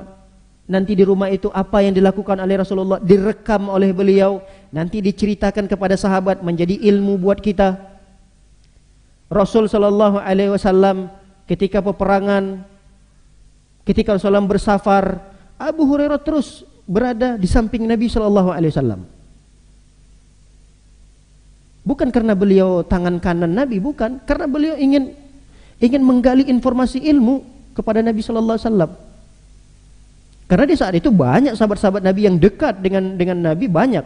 Apalagi Abu Bakar, Umar, Utsman, Ali, ini kan orang yang ada di sekitar Nabi. Kalau bahasa kita ini kan orang-orang yang ring satunya ini. Abu Hurairah ini kan pendatang dari Yaman. Tapi Rasul SAW tidak melarang beliau, karena beliau ini orang yang semangat sekali dalam menuntut ilmu. Terus didekati. Rasul SAW kadang butuh sesuatu, beliau inisiatif. Dilihatnya Rasulullah SAW pengen mau berwudu, beliau ambilkan air. Ya Rasulullah, ini untuk wudu. Rasul mau keluar masjid, ada alas kaki Rasul di sana. Dia keluar duluan, ambil sendal Nabi. Ya Rasulullah, ini sendal. Rasul tidak pernah meminta, Rasul tidak pernah memerintahkan. Inisiatif beliau saja. Pokoknya gimana caranya beliau bisa terus bersama Nabi Shallallahu Alaihi Wasallam. Bahkan diceritakan di sana bahwa beliau ingin fokus menuntut ilmu selama 4 tahun selama Rasul hidup itu, beliau tidak bekerja. Di mana orang-orang sahabat-sahabat muhajirin itu kan yang dari Mekah ke Madinah, mereka kan selain menuntut ilmu bersama Nabi SAW, tapi kan mereka ada kerjaannya. Orang muhajirin itu dikenal dengan saudagar, pengusaha. Kalau pengusaha ini ditinggalkan, usahanya nanti mangkrak, nggak jalan. Nah, para sahabat-sahabat muhajirin itu di sisi lain mereka menuntut ilmu, beribadah, di sisi lain mereka bekerja untuk penghidupan mereka, keluarga mereka. Mereka bekerja. Di sisi lain mereka ada waktu yang tidak bersama Nabi. Tapi Abu Hurairah tidak ada waktu untuk cari makan sendiri. Beliau nggak ada waktu. Terus dengan apa beliau makan? Bagaimana makan beliau? Ya kalau ada yang ngasih, tapi beliau nggak pernah minta. Kalau ada yang ngasih, alhamdulillah. Kalau nggak ada yang ngasih, udah beliau tahan laparnya. Sampai dalam satu riwayat, beliau itu saking laparnya, untuk menahan rasa lapar itu, perih di perutnya, beliau ikat perutnya ini dengan beberapa bongkahan batu-batu. Beliau tahu bahwa meminta-minta nggak boleh. Padahal boleh saja dalam kondisi butuh, tapi beliau nggak pernah minta. Kapan nanti beliau dapat makanan? Ketika Nabi SAW punya makanan juga berlebih. Ya Rasulullah terkadang sering mendapatkan pada keluarganya juga Rasul serba kekurangan juga gitu. Kadang di rumah Rasul ada beberapa butir kurma doang. Nah kadang ada sahabat yang berikan hadiah kepada Rasulullah. Pernah suatu ketika dalam sebuah riwayat diceritakan, Abu Hurairah radhiyallahu taala anhu ini dalam kondisi yang lapar tadi, lapar sekali, tapi tidak menghalangi beliau untuk menuntut ilmu. Rasul sallallahu alaihi wasallam belum keluar ketika itu, masih ada di rumah. Keluarlah yang pertama sahabat Abu Bakar. Sengaja nih Abu Hurairah mencari tempat jalan di mana jalan itu dilewati banyak orang. Nah, nongkrong nih Abu Hurairah di sana, tapi Abu Hurairah tidak sama sekali tujuannya meminta ya, tidak. Dia hanya sekedar datang berdiri di pinggir jalan yang jalan itu sering dilewati. Nah, pertama sekali sahabat yang beliau temui yang lewat di jalan itu adalah Abu Bakar. Apa yang beliau lakukan? Beliau bertemu dengan Abu Bakar, beliau bertanya kepada Abu Bakar, "Wahai Abu Bakar, tahukah engkau firman Allah, ayat Allah yang turun begini, begini, begini?" Artinya tidak menghalangi beliau tetap menuntut ilmu gitu. Selain beliau menuntut ilmu kepada Rasul SAW, beliau juga banyak bertanya, banyak menuntut ilmu dari sahabat-sahabat Nabi. Karena kan beliau tidak menyertai Nabi dari Mekah ya. Dari Mekah saja Nabi kan 13 tahun lamanya. Kemudian Rasul ke Madinah. Ke Madinah itu Rasul sudah sekitar berapa tahun gitu. Berarti kan sudah sekian lama nih Abu Hurairah tertinggalkan gitu. Belajarnya kalau bahasa kita udah pelajarannya udah jauh tertinggal. Maka untuk mengejar ketertinggalan itu beliau kadang jumpa sahabat ini bertanya sahabat ini jumpa lagi. Nah, sama Abu Bakar ketemu dalam kondisi lapar, perutnya diikat, banyak batu-batu di sini di perutnya supaya enggak perih, perutnya itu diikat kencang. Beliau terus menuntut ilmu. Kemudian berlalulah Abu Bakar. Abu Bakar tidak sadar dari rautan wajahnya bahwa Abu Hurairah ini sedang kelaparan. Enggak sadar beliau. Karena beliau nanya tentang ilmu, dijawab, udah selesai, Abu Bakar pergi. Kemudian orang kedua lewat, Umar. Sama bertanya, menggali informasi ilmu. Kemudian tidak juga tampak gitu. Dari wajahnya beliau ini orang kelaparan sekali. Dan Umar pun tidak menyadari itu gitu. Akhirnya Umar pun pergi. Datanglah orang ketiga. Orang ketiga inilah sosok seorang yang mulia, Nabi kita tercinta, Nabi Muhammad sallallahu alaihi wasallam. Ketika bertemu dengan Nabi Muhammad sallam, mulai beliau membuka pembicaraannya untuk bertanya tentang ilmu lagi. Tapi Rasul paham, ini Abu Hurairah sedang kelaparan sekali. Rasul tahu, kelihatan. Senyum Rasul sallam. Senyum Nabi SAW melihat kondisi Abu Hurairah dalam kondisi lapar yang bersangatan, tapi tetap menuntut ilmu. Lalu Nabi SAW tersenyum melihat kondisi Abu Hurairah yang luar biasa ini, diajak oleh Rasulullah, dirangkul oleh Rasulullah Abu Hurairah, ayo kita ke rumah dulu. Yang paham itu cuma Rasul. Abu Bakar enggak paham, Umar juga enggak ngelihat. Lalu diajak oleh Rasulullah, ayo ke rumah saya. Diajak sampai ke rumah, dilihat oleh Rasulullah, ada enggak makanan-makanan atau apa. Dilihat Rasulullah ada sewadah susu, sekantong susu lah bahasa kita. Dan itu pemberian dari sahabat yang tidak diceritakan siapa sahabat yang berikan itu, dihadiahkan kepada keluarga Rasulullah. Sekantong susu. Sekantong susu itu mungkin cukup hanya 3 orang, 4 orang, enggak banyak. Anggaplah 1 liter lah misalnya gitu. Sekantong susu 1 liter. Itu 3 orang cukup. Tapi yang menakjubkan dari kisah itu adalah, dan yang menjadikan, mohon maaf sedikit ada pertanyaan pada diri Abu Hurairah adalah ketika Rasulullah SAW memerintahkan Abu Hurairah, wahai Abu Hurairah, ini ada susu di rumah saya sekitar 1 kantong. Nah, sekarang tolong kamu panggil teman-teman kita yang ada di masjid. Yang disebut dengan apa tadi? Ahlu Suffah. Ahlu Suffah itu ada berapa orang jumlahnya? Sekitar 70 orang lebih. Sedangkan susu itu sekitar untuk 2 atau 3 orang. Abu Hurairah berpikir, padahal aku orang yang paling berhak untuk minum itu gitu. Malah Rasulullah SAW suruh saya untuk panggil semua yang ada di masjid, teman-teman, sahabat-sahabat yang ada di masjid sekitar 70 orang lebih, untuk manggil mereka. Gimana hati saya ini, gimana gitu, istilahnya kayak hancur lah. Harusnya dia sudah berharap sekali, susu sudah didampakkan oleh Rasulullah, sudah ditunjukkan ada, alhamdulillah nih susu. Abu Hurairah, alhamdulillah di rumah saya ada susu. Lalu kemudian saya disuruh untuk panggil sahabat-sahabat itu untuk minum bersama. Beliau mengira saya aja tuh habis gitu. Disuruh lagi panggil sekian banyaknya orang. Kata beliau, kalaulah bukan karena Rasul SAW memerintahkan ini, saya kayaknya dongkol banget deh gitu. Tapi karena ini Rasul, Nabi SAW, beliau lawan rasa sesuatu yang membisikkan hati itu, beliau lawan. Ini Rasul. Karena ini perintah Nabi, beliau datang ke masjid, beliau panggil, teman-teman, ayo kita diundang oleh Nabi sallallahu alaihi wasallam. Dalam hati kecil Abu Bakar, Masya Allah, diundang cuma makan minum susu hanya untuk 2-3 orang. Berarti cuma berapa tetes satu orang itu. Dalam kondisi lemas Abu Hurairah memikirkan itu di perjalanannya. Lalu kemudian Abu Hurairah kan gak berani minum duluan, karena Rasulullah SAW yang punya susu. Terserah Rasulullah SAW siapa yang mau didahulukan. Oleh Rasulullah SAW diperintahkan lagi Abu Hurairah. Abu Hurairah ambil susu itu, tuangkan susu tersebut, bagi-bagikan kepada para sahabat-sahabatnya. Ya Allah, dia saat ini yang luar biasa merasakan kelaparan, malah Rasul SAW memerintahkan dia melihat susu itu dituangkan ke gelas, dikasih ke orang, kasih lagi ke orang. Dan luar biasanya yang dikasih dari para sahabat-sahabat ini sampai kenyang semua. Ada yang lagi kurang kata Rasulullah, masih kurang, mau nambah, silakan. Nambah terus. Sudah semua para sahabat dapat? Sudah. Lalu Rasul mengatakan, bakitu ana wa anta. Sekarang wahai Abu Hurairah, tersisa saya dengan engkau nih yang belum minum. Betul ya Rasulullah. Wah, mulai senang beliau kan. Lalu kata Rasulullah, sekarang Anda minum duluan. Enggak ya Rasulullah, engkau enggak. Minum duluan. Diminum oleh Abu Hurairah. Minum.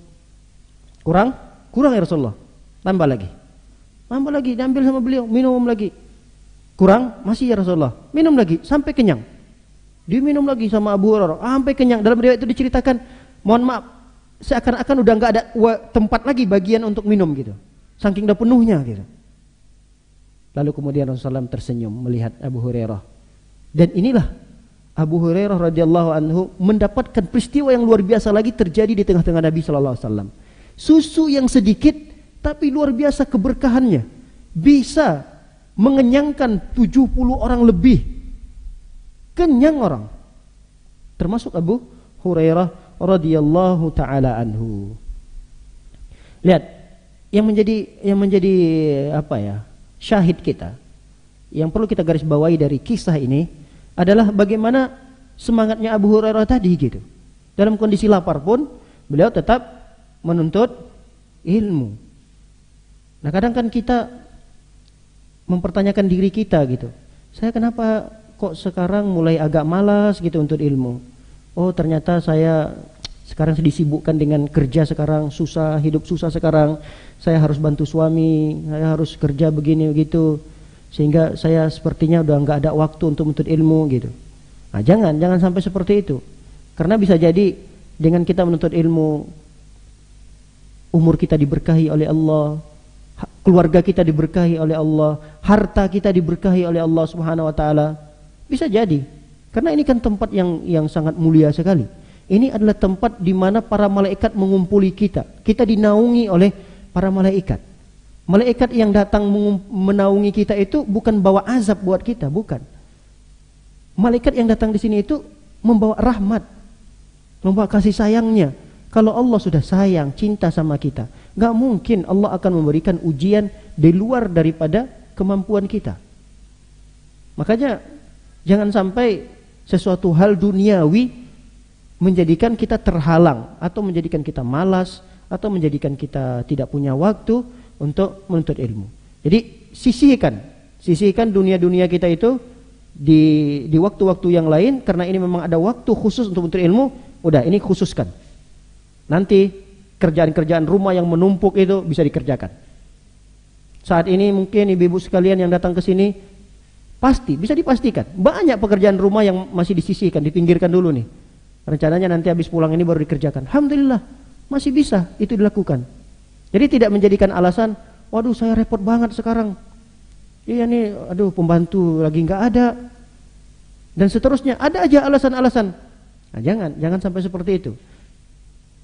Jadikan Abu Hurairah ini panutan kita. Jadikan Abu Hurairah ini uswah, tauladan kita dalam menuntut ilmu. Beliau dalam kondisi yang mungkin saat ini nggak ada orang yang merasakan kondisi beliau ini. Di saat kita ini, orang yang paling susah di antara kita ini, yang tinggal di Indonesia ini, jangankan Indonesia lah, di Bekasi lah udah.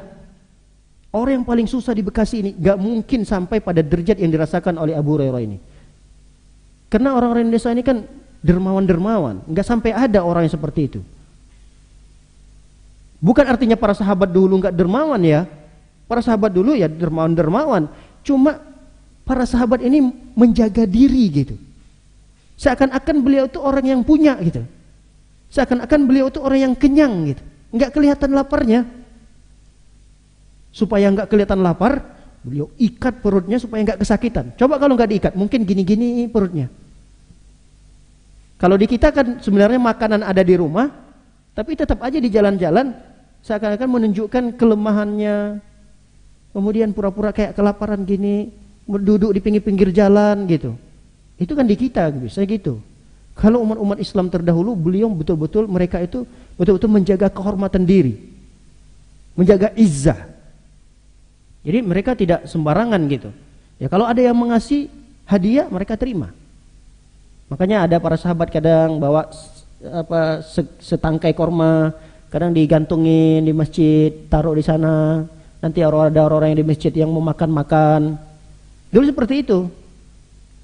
Ada kadang yang bawa susu, ada yang bawa kambing. Tapi kan karena memang tidak di manage ya, tidak di manajemen, tidak dijadwal-jadwalkan gitu. Jadi orang mau bawa. Kadang ada yang bergantung, mungkin sahabat fulan itu yang ngasih. Beda kalau sekarang kan masjid itu dikelola oleh pengurus. Kemudian diatur, ada program ini, ada ini. Bagaimana kalau program ini kelanjutannya begini-begini. Kalau dulu enggak. Jadi mungkin kenapa para sahabat itu ada sampai kelaparan begitu? Ya bisa jadi orang saling bergantung gitu. Coba kalau dijadwalkan oleh Rasulullah. Nanti hari Senin Abu Bakar ya kasih makan kepada teman-teman yang di masjid. Mereka itu enggak bekerja, mereka itu enggak punya harta. Mereka itu baru hijrah, datang enggak punya tempat tinggal, mereka hijrah enggak bawa harta. Setiap hari Senin Abu Bakar ya, setiap hari Selasa Utsman ya. Enggak seperti itu. Mereka berinisiatif sendiri. Bukan artinya para sahabat ketika itu pelit sampai ada para sahabat yang kelaparan seperti itu, bukan karena pelitnya mereka gitu. Tapi karena luar biasa kehormatan yang mereka jaga pada diri mereka, sehingga mereka itu tidak pernah membuka tangan, menampung tangan untuk meminta-minta dan menampakkan kelemahannya di hadapan orang, menampakkan kesusahannya di depan orang itu sangat mereka hindari. Pernah satu riwayat diceritakan, saking laparnya ini Abu Hurairah, dan beliau tetap disebut dengan apa tuh? Raudhah ya, Raudhah, ada karpet hijau. Di situ ada keutamaan tersendiri, sholat sunnah di sana. Nah, disitulah pernah Abu Hurairah ini mendengarkan Nabi SAW berkhutbah, biasanya Rasulullah berceramah seperti ini.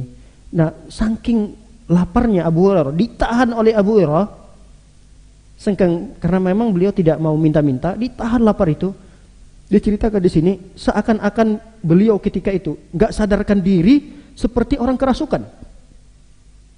Saya nggak tahu nih, apakah ada orang yang mungkin saking kelaparannya dia nggak sadarkan diri lagi, mungkin pingsan atau apa. Tapi di sini diceritakan usri'ah. Ini maksudnya aku pernah mengalami seperti kerasukan jin, kayak nggak sadar gitu. Karena kata beliau, saking aku menahan rasa lapar itu. Lalu para sahabat ketika itu yang menyaksikan Abu Hurairah mengira Abu Hurairah gila gitu. Bukan maksudnya Abu Hurairah gila. Di saat itu yang dilakukan oleh Abu Hurairah itu seperti orang gila gitu. Bukan Abu Hurairah gila, tapi apa yang dilakukan saat itu oleh Abu Hurairah seperti sudah kehilangan akal, nggak sadar gitu.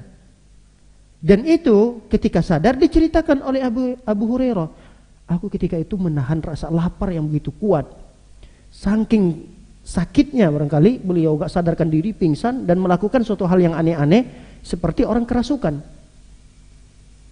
Tapi tidak menghalangi beliau untuk tetap menuntut ilmu. Para hadirin oleh Allah Subhanahu wa taala. Banyak sekali kisah-kisah yang sangat sangat terharu yang kita dapatkan dari Abu Hurairah ini.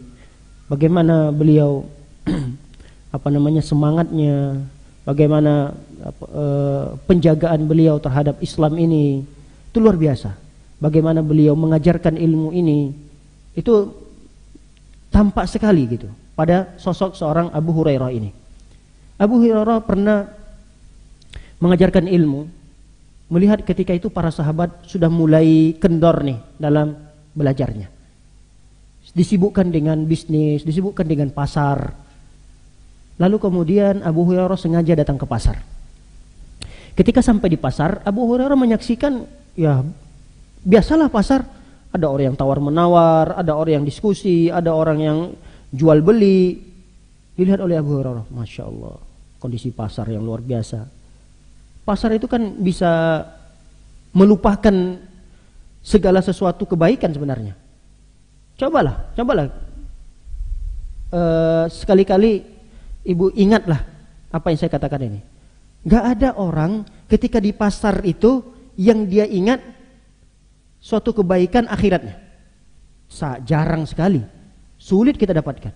Ketika dia sudah di pasar, dia akan ketemu barang-barang yang dia ingin beli.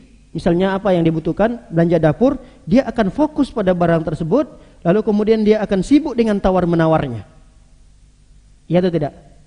Enggak ada orang di situ. Astaghfirullahalazim, la ilaha illallah wa la syarikalah. Allahumma shalli ala Muhammad. Enggak ada. Di pasar itu kalau ada orang yang seperti itu, Masya Allah.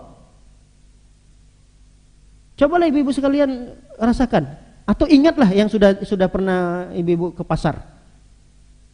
Kalau ke mall, ya kalau di mall hampir sama. Mall itu kan hampir sama dengan pasar. Cuma di mall ini kadang ada kita diingatkan, ya nggak semua mall ya, difasilitasi ada tempat masjid. Alhamdulillah ada yang ingat, dilihat jamnya karena nggak kedengaran azan, karena nggak ada azannya di mall. Dilihat jam, ini waktu zuhur, salat. Sebatas itu doang. Nggak ada ketika pesan makanan yang wah gitu atas meja, lalu kemudian dia bertafakur dulu mengingat Allah. Masya Allah, astaghfirullahalazim, la ilaha illallah, wahdahu la syarikalah, lahul mulku. Nggak ada. Coba diingat-ingat ketika kita ke mall, ngapain kita? Wah, ngelihat barang-barang antik. Wah, Masya Allah barangnya. Kadang-kadang Masya Allahnya pun nggak ada.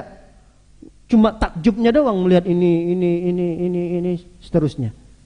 Lalu ada keinginan untuk membelinya, kita akan bertemu dengan petugasnya yang terjadi tawar-menawar. Lupa kita. Nah, itu yang terjadi. Pada sahabat juga seperti itu. Makanya ada satu doa yang diajarkan oleh Nabi Sallallahu Alaihi Wasallam, yang doanya ini luar biasa keutamaannya. Luar biasa keutamaannya. Apa doa masuk pasar? Apa doa masuk pasar? Yang sering ke pasar. La ilaha illallah wahdahu la syarikalah, lahul mulku wa lahul hamdu, yuhyi wa yumit, wa huwa hayyun la yamut, biyadihil khair, wa huwa ala kulli syai'in qadir. Saya hafal karena saya juga sering ke pasar. Tapi kadang, Masya Allah, ketika saya ingat nih dari rumah, pokoknya nanti jangan sampai saya lupa nih baca zikir ini sebelum masuk pasar. Ingat dari rumah nanti, udah niat nih mau baca ini.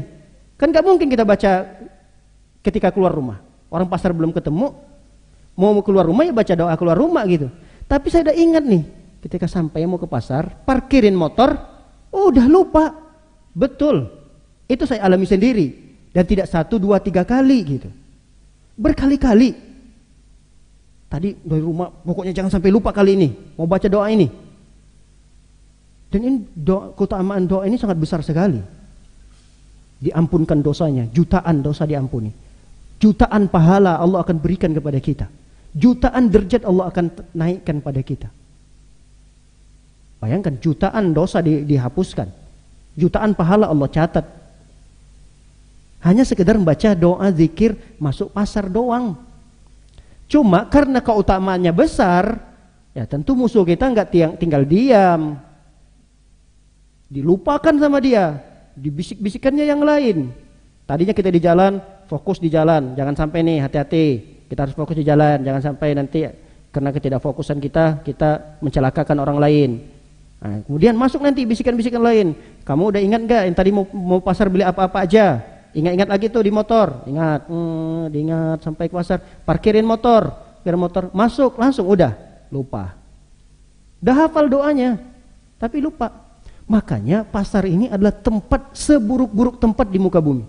Iya atau tidak? Gak ada yang berani iyain. Iya. Iya. Memang Nabi SAW mengatakan itu. Kata Rasulullah, afdalul buqa, seafdal tempat di muka bumi ini adalah masajiduha, masjid. Rasul mengatakan seafdal-afdalnya tempat di muka bumi ini adalah masjid-masjid Allah. Itu sebagus-bagusnya tempat. Sebaliknya, sejelek-jeleknya tempat adalah pasar-pasarnya. Aswaquha, kata Rasulullah. Pasar itu sejelek-jelek tempat. Mall itu sejelek-jelek tempat gitu. Makanya tempat ini kita lupa dengan Allah. Lupa. Kadang kita melihat berbagai macam jenis kemaksiatan pun ada di pasar itu. Di pasar itu ada unsur tipu menipunya, ada unsur berbohongnya. Itu ada di pasar, banyak sekali. Ada kadang kita mau menawar nih, karena kita ingin harganya murah, kita rela berbohong gitu. Ah enggak, tadi di sana aja harganya sekian kok. Padahal di sana dia belum nanya gitu. Bohong atau tidak? Bohong dia. Sama pedagangnya juga kadang dia berbohong. Iya bu, modalnya juga nyampe bu. Lihat, itu adanya di pasar. Nah, timbangan. Kadang kita juga minta tambahin pak. Kalau kita dikurangin nggak mau. Kalau kita yang sebagai pembeli yang pengennya ditambahin gitu. Sama pedagangnya dia nggak pengen nambahin, pengennya dikurangin. Dan seterusnya, luar biasa. Itu terjadi di pasar. Banyak setannya di pasar itu. Maka kadang kita lupa berzikir kepada Allah karena memang setannya banyak di sana. Kalau ada orang yang bisa ingat kepada Allah di pasar, 10 jempol untuk mereka. Sama bu, sama. Kalau kita mau masuk supermarket, baca doa tersebut. Karena kadang-kadang kita masuk di supermarket, apapun benda-benda barang-barang yang ada di sana itu kan kadang bisa menggiur kita, melupakan kita. Nah, kita kalau bisa berzikir di sana, masya Allah. Jadi kita kadang terbiasa nih zikir di masjid, di rumah kita terbiasa zikir. Tapi kalau di pasar, coba perhatikan, bisa stop mulut kita. Bisa, itu coba dipraktekkan. Kita ini biasa misalnya baca apalah di rumah zikir, kadang alhamdulillah, Allahu akbar, la ilaha illallah. Biasa gitu zikir di rumah. Di masjid kita biasa zikir. Tapi di pasar bisa nggak keluar zikir itu? Hebat nggak? Hebat di pasar. Saya tidak sebutkan nama pasarnya. Pokoknya semua pasar, semua mall seperti itu. Itulah kondisi yang disebutkan oleh Nabi Shallallahu Alaihi Wasallam. Baik para hadirin dimuliakan oleh Allah Subhanahu Wa Taala, banyak hal yang perlu kita sampaikan sebenarnya tentang Abu Hurairah ini. Tapi ya waktu yang membatasi kita. Saya akan tutup ya pertemuan kita ini dengan beberapa hadis Abu Hurairah. Yang hadis Abu Hurairah ini merupakan amalan yang jangan sampai kita tinggalkan lah. Jangan sampai kita tinggalkan.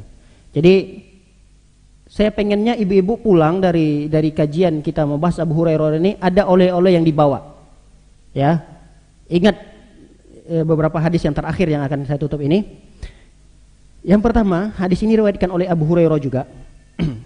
Kata Abu Hurairah mengajarkan satu amalan kepada kita. Man qala la ilaha illallah wahdahu la syarika la lahul mulku wa lahul hamdu wa huwa ala kulli syai'in qadir fi yaumin 100 marrah kanat lahu adlu 10 riqabin. Kata Abu Hurairah, siapa orang yang mengucapkan kalimat la ilaha illallah wahdahu la syarika lah lahul mulku wa lahul hamdu wa huwa ala kulli syai'in qadir dalam satu hari 100 kali.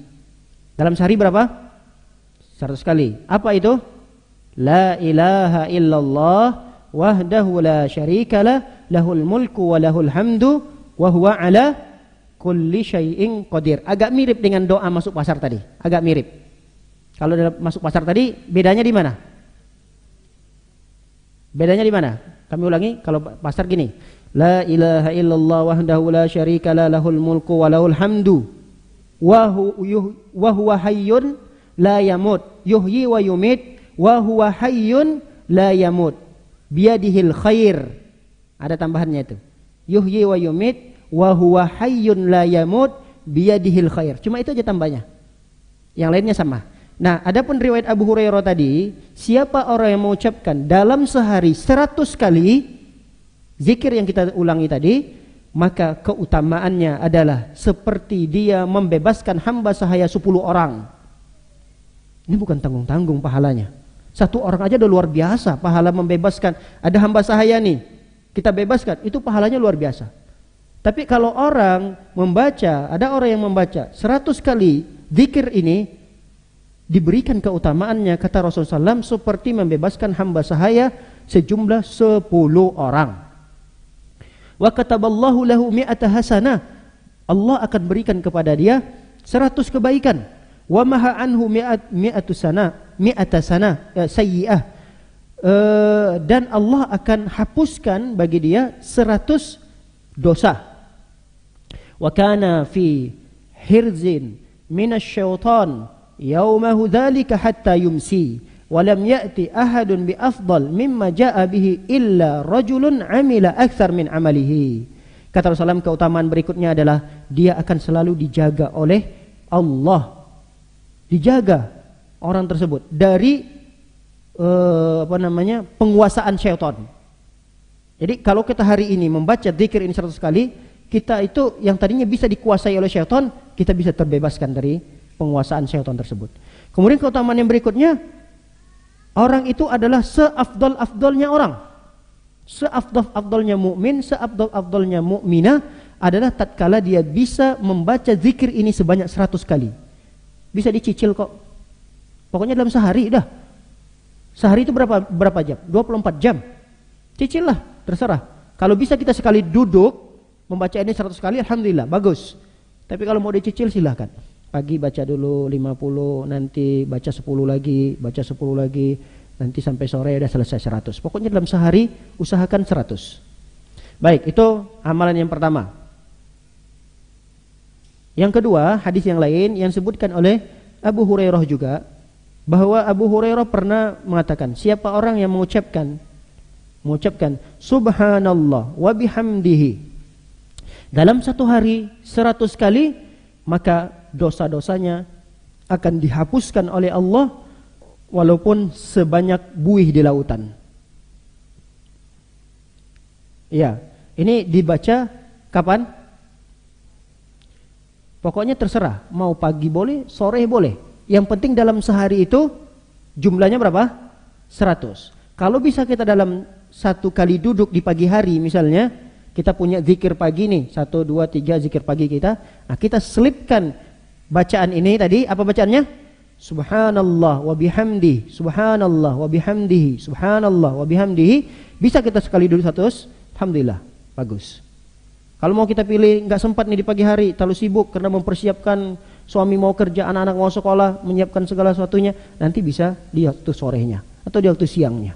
Kapan waktu kita kosong, silahkan untuk mengulang-ulang kalimat subhanallah bihamdihi, subhanallah bihamdihi, subhanallah bihamdihi. Ustaz, boleh nggak dibaca sambil cuci piring? Boleh nggak? Boleh, nggak ada masalah. Sambil cuci piring subhanallah bihamdihi, subhanallah. Tapi ya kadang kurang konsentrasi kita antara dua itu, konsentrasi dalam berzikir atau konsentrasi kerjanya. Dia ngira kerjaannya piringnya udah bersih kan, karena subhanallah ya.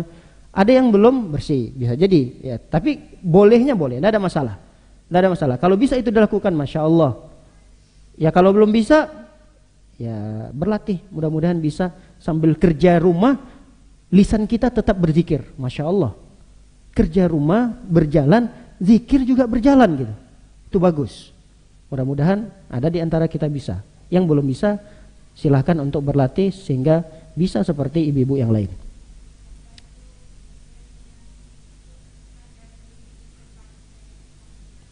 Kenapa Ibu? Zikir pagi dan petang? Ada, di zikir pagi juga ada. Tapi itu kan kita diminta memilih. Jadi yang di zikir pagi itu kan biasanya ada di antara urutannya itu, kita membaca subhanallah bihamdihi. Pertama kan misalnya asbahna wa asbahal mulku lillah, kemudian sayyidul istighfar, kemudian Allahumma afini fi badani, Allahumma inna, terus nanti di antaranya ada subhanallah bihamdihi, subhanallah bihamdihi. Ini itu hadisnya sama. Cuma di situ dirangkaikan di zikir pagi. Biasanya orang di pagi itu lebih banyak waktunya. Karena sholat subuh menjelang matahari itu kan masih panjang sekali waktunya. Tapi kalau kita nggak sempat tadi karena banyak pekerjaan yang harus disiapkan, itu bisa saja dibaca di lain waktu, tidak ada masalah. Baik, hadis yang ketiga lah, yang terakhir ini. Semoga kita bisa mengamalkan ini di keseharian kita. Hadis yang terakhir yang diwariskan oleh Abu Hurairah radhiyallahu taala anhu, Rasul sallallahu alaihi wasallam pernah bersabda, kalimatani khafifatani 'alal lisan, thaqilatani fil mizan, habibatani ilar rahman, subhanallah wa bihamdihi, subhanallahil azim. Apa itu? Subhanallah wa bihamdihi, subhanallahil azim. Kalau tadi subhanallah bihamdi doang, ya. Subhanallah bihamdihi, subhanallah bihamdihi, subhanallah bihamdihi. Jumlahnya berapa minimal? 100. Lebih dari itu bagus, tidak ada masalah. Karena dia memang terbiasa, ingin terbiasa berzikir, terus berzikir. Dia ingin membasahi lisannya dengan berzikir. Nah, kalau hadis yang ketiga ini yang kita bacakan, itu ada tambahan subhanallahil azim. Subhanallah wa bihamdihi, subhanallahil azim. Subhanallah wa bihamdihi, subhanallahil azim. Nah, kata Rasulullah, ada dua kalimat. Ada dua kalimat. Yang dua kalimat itu ringan di lisan. Ringan sekali di lisan. Subhanallah bihamdihi, subhanallahil azim. Ringan. Subhanallah bihamdihi ini tidak seberat kita menghafal satu halaman Al-Quran kok. Mudah sekali lisan kita. Dan pekerjaan lisan ini kan gak mesti harus dalam kondisi tertentu. Dalam kondisi tiduran bisa, duduk di sofa bisa, sambil goreng bisa, sambil ngapain aja bisa kok. Saking ringannya gitu. Saking ringannya dua kalimat ini. Ringan sekali. Ya, gak tahu kenapa kadang-kadang ya kita ini kok berat jadinya lisan kita gitu. Nggak tahu, itu mungkin bisa jadi karena saking banyaknya dosa-dosa kita, kayaknya kok berat sekali lisan kita. Padahal Rasul mengatakan dua kalimat ini sangat ringan gitu, sangat ringan. Sakilatani fil mizan, ringan di lisan tapi berat di timbangan. Habibatani ilar rahman, dan dua kalimat ini adalah dua kalimat yang sangat dicintai oleh Allah Ar-Rahman. Apa itu? Subhanallah wa bihamdihi, subhanallahil azim. Demikian kajian yang singkat ini. Semoga apa yang kita baca dari sejarah Abu Hurairah radhiyallahu taala anhu ini dapat memotivasi kita dalam kehidupan kita sehari-hari. Semoga kita kembali dikumpulkan oleh Allah Subhanahu wa taala di surganya Allah bersama para sahabat-sahabat Nabi sallallahu alaihi wasallam, bersama Rasul sallallahu alaihi wasallam, sebagaimana kita dikumpulkan oleh Allah pada pagi menjelang siang hari ini. Amin ya rabbal alamin. Demikian kajian yang singkat ini, semoga bermanfaat. Mungkin tidak ada tanya jawab ya. Yang subhanallah wa bihamdi subhanallah azim ini bebas. Bebas, tidak ada ikatan jumlah tertentu. Sebanyak-banyaknya, semampu kita. Subhanallah bihamdihi, subhanallahil azim. Baik, demikian. Wassallallahu nabiyana Muhammad wa ala alihi wa sahbihi wasallam ajma'in. Subhanakallahumma bihamdika asyhadu an la ilaha illa anta astaghfiruka wa atubu ilaik. Assalamualaikum warahmatullahi wabarakatuh.